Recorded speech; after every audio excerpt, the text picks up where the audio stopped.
There's also some research, though, and I don't of marriages that are deemed happy where a partner has an affair, where there was no indication of needs were not being met. There was a level of marital satisfaction on both individuals' parts, and yet an affair happens, and so that also can be right. Yeah. And what does that could mean? I mean, I think we have to start with, and this may be the thing that we could also take away from this sort of, making fun through the memes. Right.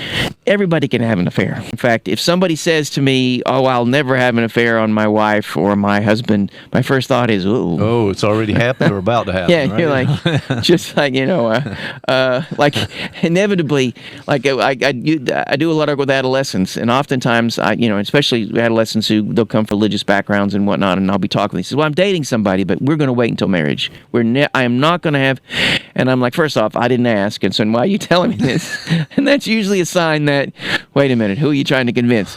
It's not me you're trying to convince. Right. And I often will say to them, I say, listen, I just want to throw this out here.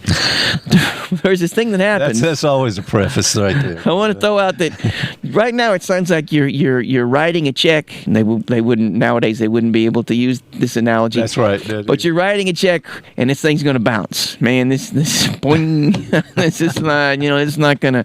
So if somebody says to me, they point at the CEO and like, look at that jerk having an affair, he's a loser, whatever, she's a loser. Right. The first thing you want to say is, listen, man, welcome to the human race. I don't know if you don't keep your house in order, all sorts of things can happen.